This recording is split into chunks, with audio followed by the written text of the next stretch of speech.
What's up, beautiful people? Welcome back to another episode of Unsolved Mysteries and Makeup.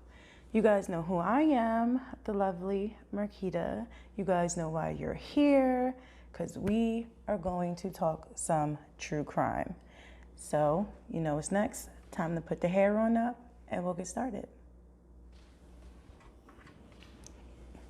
Okay, so now that that's done, let's get started. So, today's episode, which is episode number 4, is called No Ride Home. Remember last time I said I put too much in my hands every single time? This time I paid attention.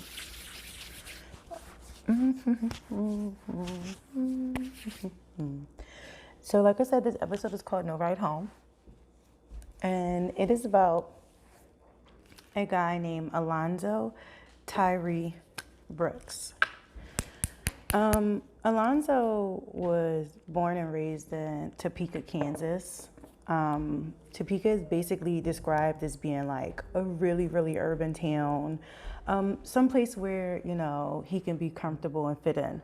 He was born May 19th, 1980, and his parents were Billy Brooks Sr. and Maria Ramirez. If you can't tell, he is of African American and Spanish descent.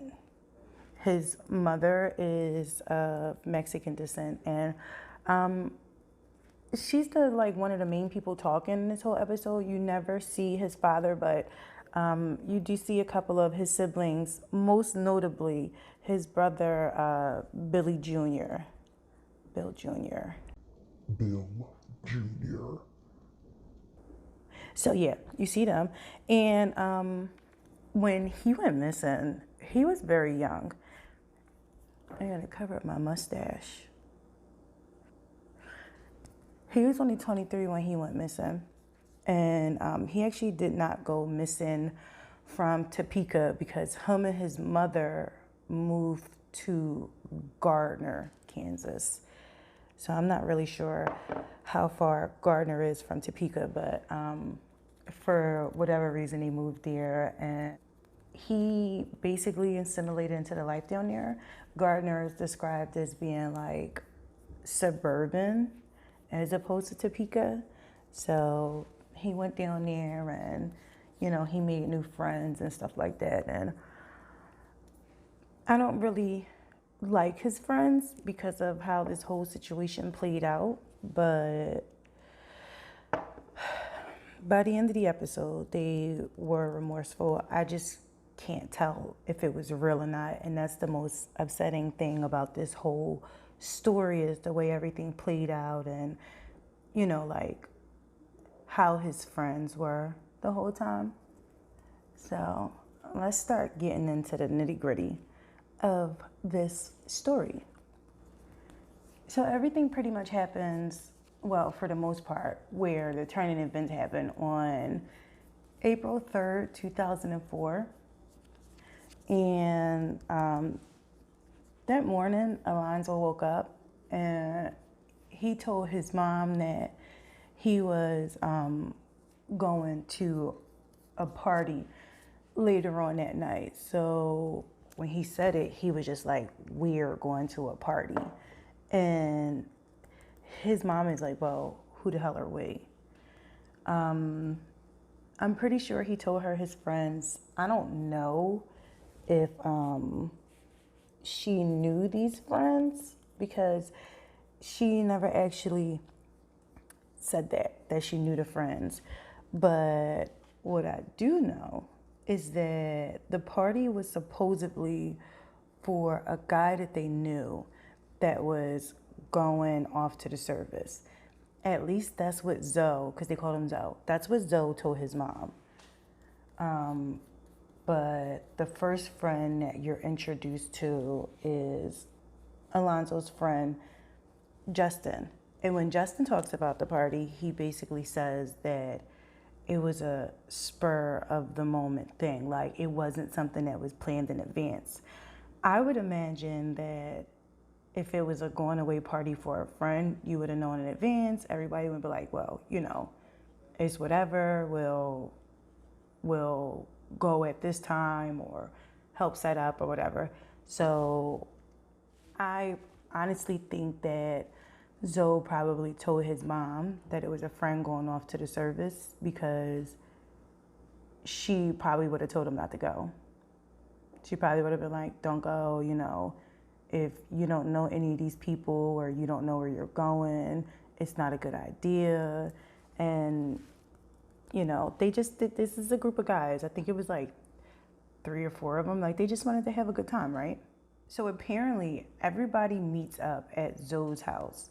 And when they meet up at his house, that's when they kind of like figure out who they're all getting in cars with. So Alonzo got in the car with Justin, and that's who he rode down to the party with. So the party is in this place called Lassane Campus, Kansas. Not Lassane Campus, Lassane, Kansas. Now, Lassane is a very rural town, and the way Zoe's friends described it as being, they said there were like no real like neighborhoods, like housing neighborhoods. There was like no supermarket. This was kind of like pretty much like a back road hick type of town.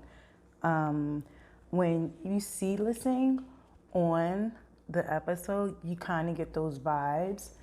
And I don't know, like, I just feel like if I go somewhere and I don't feel safe, then I'm not trying to stick around, or I'm trying to get out of there as fast as possible. And for me to travel for work, I get that feeling often. And like, I'll pass through a town even if I need gas. If I feel like it's not safe for me, I'm not stopping at all. Apparently, Zoe's friends kind of knew that this place was like a racist town. They also described it as being majority white, and I could just imagine like being in these back road towns and like people, you know, making you feel uncomfortable staring at you. But like I said, for me, being in this town, you are 3 white guys taking this black guy to this town in the middle of nowhere where you know that people are inadvertently racist. That was like fuck up number 1. Why? What would be the purpose of doing it? So the friends that went were Justin, Daniel, and Tyler. Those are the friends that went. And like I said, he wrote down with Justin. I think that Daniel and Tyler also went separately. I'm almost positive because of how they left the party.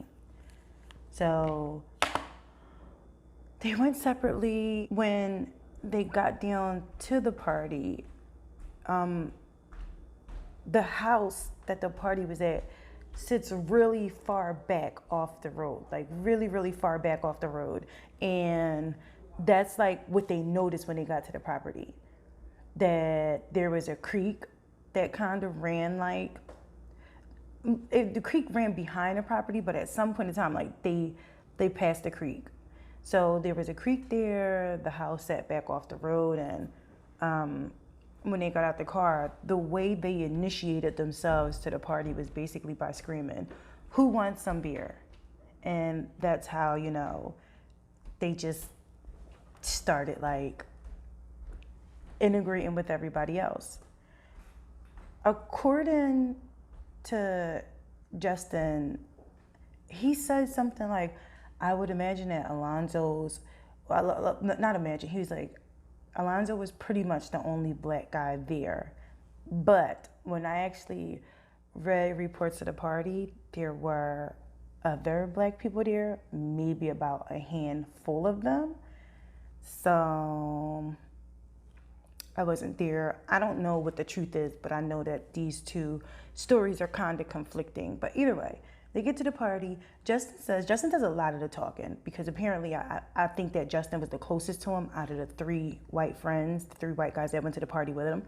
Justin does most of the talking, and he was like, for Alonzo to be like really, really shy in demeanor and really quiet, he was very talkative and he was having a really, really, really, really good time. So outside of him being as,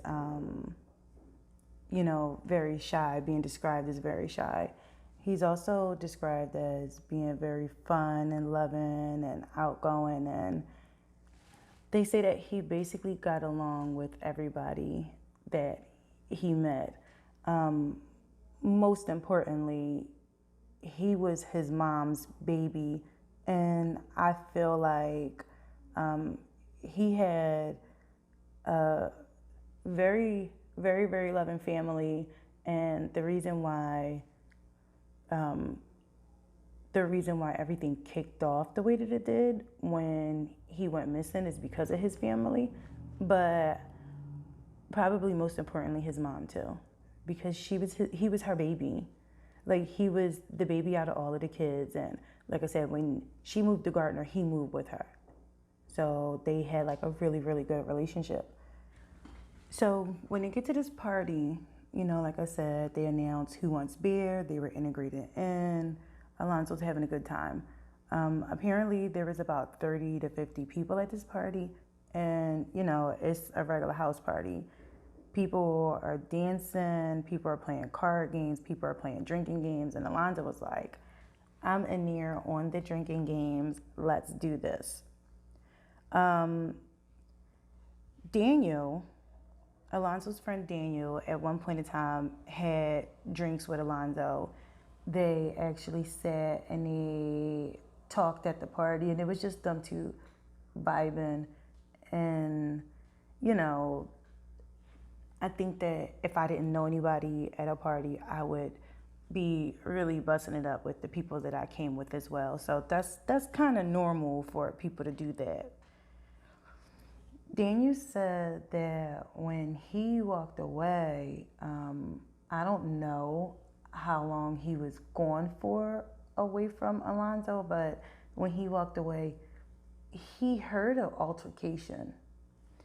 And it was between Alonzo and another guy at the party, and apparently a racial slur was dropped. And so, of course, Alonzo is just like, yo, like, you really need to watch your mouth.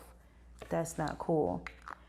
Justin said that, being as though Lassine was a small town, everybody wasn't okay with skin color. Something tells me that y'all knew this in advance. For you to sit up there and say that everybody's not okay with skin color, how did y'all even find out about this party? Who told you about this party? This just was a whole disaster from the beginning. The more and more I think about it, the more I get upset, and the more I'm just like, bro, like, this is insane. I don't know why in a million years any of this would be okay. Daniel left the party, and when he left the party, he was leaving for another party.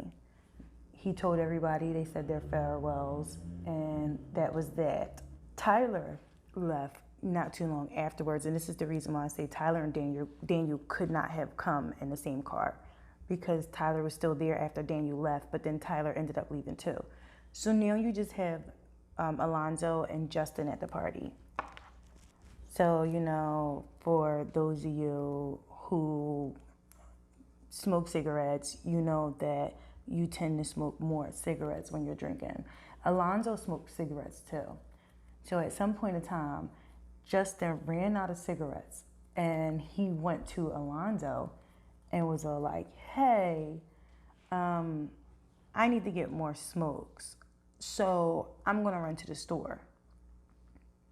Remember what I told you that Justin said in the beginning, like, this was a small town, they didn't have no supermarkets, and like, it was one of those hick places. So, Justin, honey, where were you getting cigarettes from? Where? You guys got there at night, and you leave your friend to go get cigarettes instead of saying, hey, I'm gonna go get some cigarettes, come on. But you didn't. You left them there. Fine, I'm not here to judge. I'm not here to judge. I'm just here to discuss the story that you told my friend. Either way, he goes to Alonzo and he's like, hey, I need to get some cigarettes. I ran out of cigarettes. Do you have any more? So Alonzo's like, no, I ran out of cigarettes too. Pick me up a pack when you go. So he leaves Alonzo at the party to go pick up more cigarettes. Now, he says that when he left the party, he was supposed to turn one way, but he ended up turning the opposite way. Guys, this is 2004. I mean, y'all don't have a map, a TomTom, something. So he gets lost. And he said when he realized it, he seen that he was about a half an hour away from where he was actually supposed to be. A whole half an hour away. Half an hour. Meanwhile, what I didn't say before was that Gardner was about a 45 to an hour drive away from Lansing. So if I'm doing this right, you're about an hour and 15 to an hour and a half away from Gardner. It is nighttime. You left your friend at this party, and now what? So he calls back to the party, and apparently there's another guy there. Mind you, we never see this guy. He's just like a giant question mark. What? This rando, Adam, is the one that he calls at the party. So he calls Adam and he's like, yo, I'm lost. I'ma just head on out and go home. According to Justin, Adam says, Alonzo will ride home with me. Do you guys think that ever happened? No. Who the fuck is Adam? Why was Adam not on this show? Why did Adam not appear? You never hear anything about this Adam except for that he was supposed to give him a ride. That's it. Right? So that's that. The three of you went with him to this party to a racist town, and y'all leave him. Y'all leave him there. I'm still like baffled by that. And like this Adam character, come on, that's just suspicious as all hell. Really? The next morning at home, remember Alonzo's mom is at home. She gets a phone call. She never says who the phone call is from. All she knows is that somebody calls her and they're like, hey, did Alonzo come home? So she was just like, well, I don't know. Let me check and see. She checks his bedroom. He's not there. So she was just like, well, maybe he's down in the basement. So she calls downstairs to the basement. What? He's not there. So she's like, something isn't right. Something cannot be right. And she said it. She was like, my son comes home every single night, no matter what. So whoever calls her, she's like, you need to call everybody that was there that went with y'all, or, whomever, and find out where my son is. So the person on the phone basically tells her, well, maybe he just spent the night at somebody else's house. She was like, that's not like him. Not without letting me know what's going on. So at that moment, she knew something was wrong. She knew for a fact that something was wrong. A mother always knows. By this point, Justin, Daniel, and Tyler all start calling each other. And they're like, hey, have you heard from Alonzo? No. You haven't heard from Alonzo? No. Okay, let me see who I'm going to call next. Hey, have you heard from Alonzo? No. You haven't heard from him? Not since last night. The last time I seen him was at the party. Then it gets down to Justin. So Justin gets the phone call. Hey, have you seen Alonzo? No, I haven't seen Alonzo. Adam said he was giving him a ride home. Okay, call Adam. So that's when Justin tells you that Adam says, oh, well, I thought Alonzo left the party before I did. Justin's like, well, according to Adam, he guesses they missed each other. Wow. Really? They missed each other? Meanwhile, Alonzo's mom, Maria, gets on the phone and she calls Alonzo's best friend, Rodney. Now, Rodney and Alonzo grew up together. They did everything together. You know, he met the three guys, Justin, Tyler, and Daniel, playing football, but Rodney, he's known his whole life. That was his best friend. That was his lifelong best friend. They kind of considered each other to be like brothers. They played games together. They played sports together, everything. They did everything together. And, you know, they just always had that strong love for each other. When Rodney gets the phone call, Rodney's like, my brother is missing. This isn't like him. So what does he do? He gets in the car and he leaves Topeka and he heads for Gardner.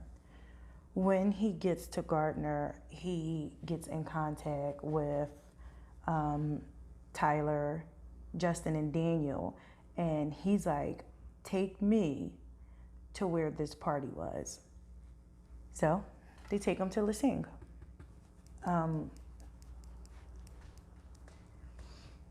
Rodney said the same thing, that you can feel the stares and it's not welcoming at all, and it's just, you know, it's just not a good vibe. So when they get to where the party is, they say the same thing, because this is the daytime now. He's like, it's far back off the road, you see the creek and everything. And when they start looking around the property, there's guys that come out on four-wheelers and they're like, y'all need to leave, like now. Need to leave now. What you later find out is that the property was actually being rented. So something tells me that these were the guys that were renting the property, and they had four-wheelers, like, really? So Ronnie says that when they go back out to the road, he finds on the opposite side of the road Alonzo's hat and one of his boots. And then further down the road where the creek is, he finds Alonzo's other boot. And it's just like, okay, this is just a bad feeling. This is a really, really, really, really bad feeling. I'm not okay with this. Something happened to him and something bad happened to him. Like, Once the boot and the hat is found and they go down the road and they find the other boot, Rodney automatically starts to question the three men. And I mean, he asks the question that we all are thinking. Why would y'all take this man an hour away from his home and just leave him there? That's careless. The way I operate is, you know, when we go in together, we leave together. And that's that. Like, you can't tell me otherwise. I don't feel comfortable just leaving one of my friends somewhere basically stranded. If you knew that you went a half an hour out your way to get cigarettes, Justin, it was your job to go back and get your friend. Even if it was a half an hour, go back and get your friend. Especially if you know that people at that party were dropping racial slurs. Go get your friend. Now, Maria, she's like throwing a fit. Maria goes back and she goes directly to the police station. She goes directly to the police station because she's like, something's not right. My son is missing. So they tell her the standard procedure. You have to wait 48 hours, miss. You know, I'm not going to say they're being brushed off at this point, only because, you know, it's standard. Everybody knows that you have to wait 48 to 72 hours to report a person missing. And then we've all seen 48 hours. Like, you got to crack the case within the first 48 hours, or other than that, it's very hard to crack. Contradiction, absolutely, but that's just the way the law works. But, you know, she went and she tried to let them know, like, he's missing, something's not right, and, you know, please, I need to put in a police report. When they turn her away and tell her she has to come back in 2 more days, she gets on the phone with her son, Billy Jr. So Billy and his wife, I can't remember where they live, but the first thing he did was he hopped in the car and he came because he knows how his brother is. This is like a really, really tight-knit family. So Billy's like, yo, something isn't right. My brother is in danger. I have to go. There's no ifs, ands, or buts about it. I have to go. When Billy and his wife get to town, they automatically head to Lansing because they need to figure out what's going on. And this is when they find out that the house was rented. They got in contact with the owner, and the owner's like, well, you know, the people that were here, I kicked them out, and, you know, that was that. When Billy and his wife, like, looked around the house, it was empty. There was nothing in there. It was completely empty, which means that that's probably what they do. They probably rent it for parties and then pack up and, you know, leave or whatever. And I don't know. All I know is that it was empty, and after that, you know, they head to the police station. And this is when I say that they were being brushed off, because talking to the sheriff about everything that was happening, the sheriff was basically like, well, you know how kids are, you know, he's probably going to turn up, and, you know, he's probably hanging out at a friend's house or something like that. And they're like, first of all, my brother isn't from around here. The people he came with left him, and he has on no shoes, and it rained the night before. That, like, should have been, like, clue number 1 that there's foul play for the police, but they still was, like, just downplaying everything. And then another thing is that a week before the party, Alonzo actually was playing basketball and he hurt his ankle. So he had a bad ankle. And Justin even mentions that Alonzo put on 2 pair of socks and he tied the boot really, really tight around his ankle with the 2 pair of socks on to, like, you know, give his ankle stability and I guess, like, cushion it as well. Almost like he's making, like, a makeshift splint with his boot. So you have this 23-year-old man that went missing. He has on no shoes. It rained and he has a bad ankle. These are, like, just a mixture for a disaster. The whole thing is a fucking mixture for disaster, y'all. Like, this episode pissed me off so bad watching it. So bad. And I watched it twice. That's the worst part about it. Be that as it may, even though they felt like they were being brushed off by the police, this is who they had to depend on. They had to depend on the sheriff and the police station to do an investigation. So the sheriff, he and his boys went down to the house and they searched the house.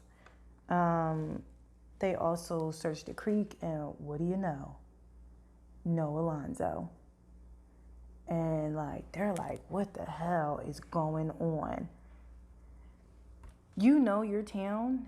You know how the people are. You know who the troublemakers are. You know, if you're the sheriff, like, you should have a hold on all of this stuff. You should also, because the town was so small and from what is said, everybody knows each other, you should also know the people. You should at least have a whiff of them. Have some type of information about them. Something. You should know something about these people that had this party. But it's not really anything that's said about them. Like, you don't hear nothing about them except that they rented this rando house and then they threw this party and then somebody went missing after the party. After a few days of the police not finding anything, the sheriff and his boys not finding anything, they get the KBI in, which is the Kansas Bureau of Investigations. And then the FBI comes in as well. Now, when the KBI joins everything, they actually really start an extensive search. They walk through the area, and then they also end up bringing in helicopters to really survey everything. They brought in divers to check the creek, and then the craziest part about it is that I think the deepest part of the creek was only like 3 feet deep. So like they're really searching for this man, and he's not showing up anywhere, y'all. Like nowhere whatsoever. Nobody can find him. Nobody knows where he is. Nobody's heard anything. There's no movement on anything. He's just vanished into thin air. And like I said, the FBI comes into play as well. The FBI joins the investigation. It's the same thing. They pull out cadaver dogs, no nothing. They couldn't even so much as get a scent. Like, what the hell? Throughout this whole process, there are hundreds of people that are being interviewed over and over and over again. They never make mention of the people that actually threw the party, but it is mentioned that people that were in attendance of the party were interviewed. I don't know. And apparently like these like interviews was like over and over and over and over again. Like people were being like twice and triple interviewed. And I think that they really were trying to look for him, and they really were trying to find him, and they really were trying to turn over every rock. If they brought in divers for 3 Foot Creek and they brought in cadaver dogs, like they were really like really looking for him. And it's a shame. It's such a shame. By the time that this became a full-blown investigation, there were actually 40 agents. I think 40 agents between the KBI and the FBI, as well as the police. But there were 40 agents dispatched on this case, and it just, all the leads were going nowhere. They would not allow the family to help. The family wasn't allowed to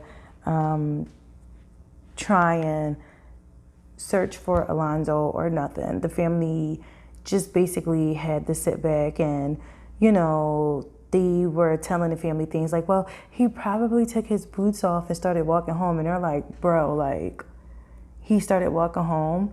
How long ago was this party? Like, if he was walking home down the highway, somebody would have seen him. This is not the case here, though. And I think it was because the authorities actually started to get frustrated. The family was calling every single day, I think for about 3 weeks, every single day. And the sheriff had to get on the phone and was like, listen, I get that you guys are upset, and I get that, you know, you're very anxious by this point, but chill the fuck out. Chill out. If it was me and it was my family member, I would have did the same thing now. And I'm pretty sure if it was them and their family member, they would have did the same thing. So it's just, it's a hard pill to swallow to know that your son went out with people, or your brother or your best friend went out with people that he genuinely trusted and then never came home. Never came home. And to know in your heart that he's probably gone and he's probably never coming back. And for, you know, for him to be so young, that is a very, very hard pill to swallow. His brother Billy was like, you know, my brother won't ever get the chance to get married and have a family. You know, he's never even so much as had a real job. My brother is missing out on life. It, like, I'm surprised he didn't cry on screen, because I wanted to cry for him, honestly. I really did. I wanted to break down for him. So here's where the turning events come in at.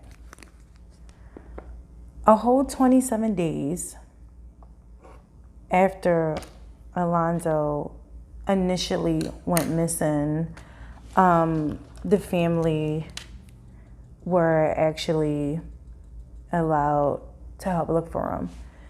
So you have family and friends gathering, and they go down the listing, and they come up with a plan. Go down to the property, come up with a plan, like, where we're going to canvass, because up until this point, authorities was just like, don't worry about it, we got it, we'll handle this, just chill out. Just try and be as patient as possible. 27 days later, they weren't even looking for a whole hour. As a matter of fact, the search had just started. And down on the banks of the creek, Alonzo's uncle found his body, just laying there. His body was positioned on like a pile of sticks, and his uncle called down to his brother. His brother was actually further down, and he was like, we found him, just follow the creek up. And when Billy seen Alonzo laying there, he automatically wanted to run to him and grab him. And their uncle was like, no, you can't touch him. You have to wait till the authorities come. And they got there pretty fast. Next thing you know, helicopters are flying around. The FBI is there. The KBI is there. The local police are there. Everything is, roped off. And it's just, his uncle started breaking down. And I was like, wow, like, this is real. Like, this poor kid, he was young. He was 10 years younger than I am now. And for his body to just be out there like that. Mind you, his brother said that he just looked like he was sleeping. Billy said it looked like Alonzo was just sleeping. And there was no irregularity in his color. There was no bloating. I seen his clothes, and his clothes looked like they had been wet. And the police are like, well, maybe he went swimming and, drowned, and then he floated downstream. And he went swimming, but his belongings were found in two different places. His mom showed the belongings that he had in his pockets. They weren't destroyed. This kid was missing for a whole month, and you're telling me that he was in water for a month, and the documents in his pockets were damn near perfectly fine. Something's not right about that. I'm going to read to you guys what the coroner said, because this kind of blew my mind. And I was like, wait, what? So the coroner said that when he received the body, there was no penetrating injuries. So like no stab wounds, no pokes, no holes, no nothing. There were no bone fractures. So, there were no broken bones, no hairline fractures, no nothing. And there were no gun wounds either. So apparently, like extensive damage to the body, there was none of that at all. He also said that he couldn't tell if Alonzo drowned. I feel like as a coroner, you should be able to tell if somebody drowned, because other coroners can.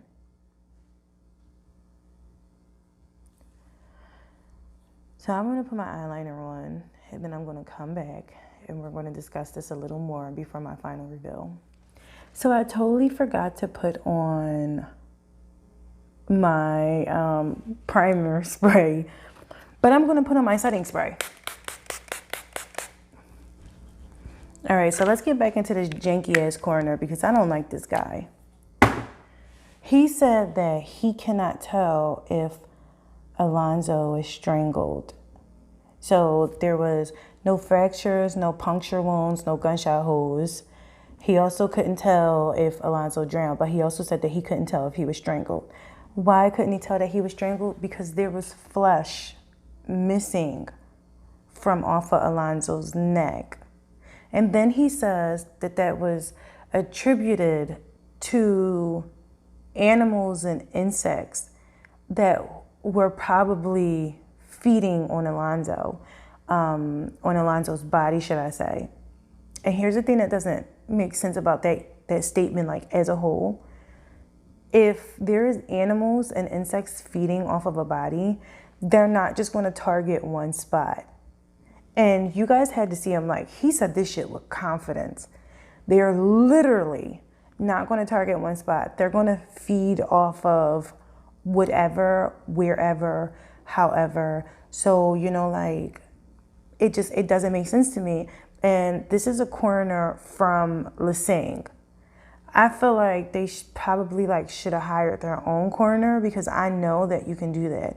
You can hire a private coroner to come in and, just take a second look at, whatever the deceased person or, whatever. You can do that. You can get a second look. And I just felt like this guy just seemed like really, really, really, really arrogant, and I just didn't like him whatsoever.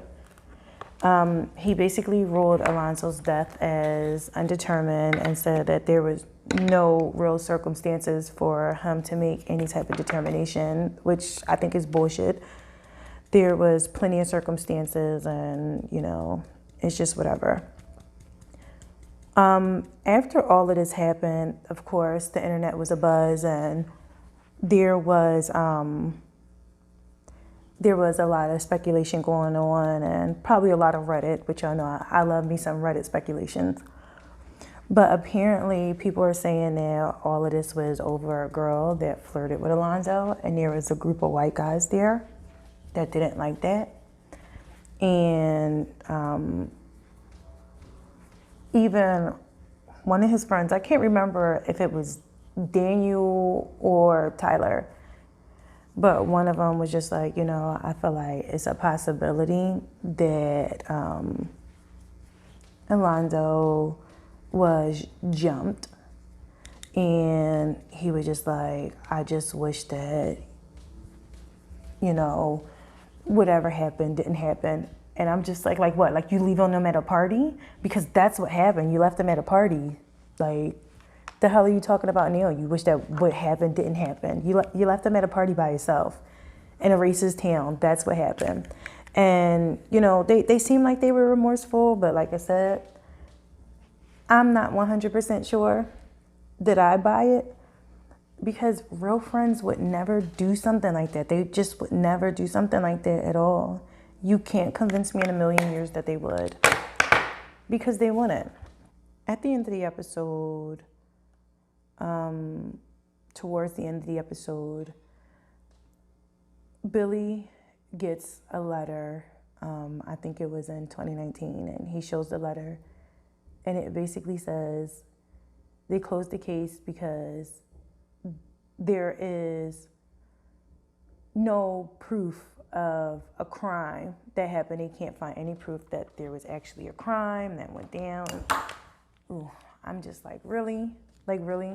So his shoes missing and there's no proof? And, Justin breaks down, and he was just like, I just wish that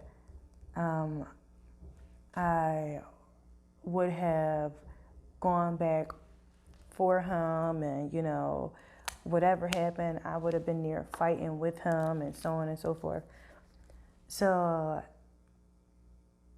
everybody suspects foul play, everybody, except for the authorities. Now, this is hard when you're talking. What I do know is that the authorities did open the case back up, the FBI. FBI opened the case back up, and, they're going to look into it. His body was exhumed. So they're really going to look into it now, and I think that it's probably going to be like a more professional coroner that looks into all of this. And so I'm happy that, you know, they're giving the family another chance to get real answers. This is much lighter than I thought it was going to be. I might have to mix this with something. But let me go. Oh, this is always crooked. Let me go and get myself together to do the final reveal. I hope you guys like it. Okay. What y'all think? Real ratchet, right? But before I talk about this wig, let's get right back into this case. There are a lot of things about this case that just don't sit well with me. I mean, most importantly, number one would be the friends. You know, the friends aspect. Like, y'all took him to a party, y'all left him. That man would probably have accomplished so much if that would have never happened to him. But I just want Justin, Daniel, and Tyler to know that I hope that, like, the thought of him never leaves you on the daily basis, like ever. So, like I said, the FBI did open the case back up, and I'm very happy. And, you know, that coroner, whoever the fuck he was, he probably should be fired. Like, the shit that was coming out of his mouth was pissing me the fuck off, like, real bad. And I know I really didn't curse this whole time, but, you know, when it's time to wrap it up and the juices are flowing, it's just like, really, there were so many injustices that was done to this young man. So many injustices. And, you know, his family, like, they've been grieving every single day since. But, you know, now his story is shared with the world. And that's the one thing I can say I like about Unsolved Mysteries is that when these stories are brought to life, more attention, a spotlight, a flashlight is shown on it. Like, shown on it? Is that a word? Shone on it? There's a spotlight on these stories, and it kind of, you know, brings out, it brings out more facts and more information, and it's just, it breathes new life into it. And some of these cases do get solved. So I really hope that happens in this case. But let's get into this wig. That's my wig theme song, I guess. I don't know. I love burgundy hair, y'all. Like, first and foremost, my hair has been like a million different color shades of red. So when I seen this burgundy wig, I was like, mine. Then I had to get it. I think it gives me a different look. It gives me ratchet personality, ratchet vibes. What I will say is that this wig, of course, is synthetic. Why? Because I live alone and I have to just keep sliding up. I live alone, I have to pay my bills by myself, so sometimes you have to cut corners, and I don't wear wigs out in public. Like, this is for a specific reason only. But I actually got the wigs directly from the manufacturer and the woman that owns the company. She's been very, very nice to me, and she's been a sweetheart, and I'm definitely going to put the information, because as weeks go on, I will be dropping a hell of a lot of different looks. Last week was black. This week is burgundy. You don't know what you're going to get next week. I know what you're going to get next week, but you don't know what you're going to get next weekend. I think it will be very eye-popping, should I say. And I'm super, super excited. But as always, guys, if you have not subscribed, hit that subscribe button and make sure you ring that ding bell so you can get the notifications from when I do post new videos. I have a couple of really decent things coming up, hopefully in the near future. The near future, I was going to say the near soon future. Not really sure where my mind is right now, but don't forget to like, comment, subscribe, and share. You guys can always track me down on Instagram at Mixed Butterfly, as well as Snapchat at An Apple from Eve. And until next week, beautiful people, I'll see you later.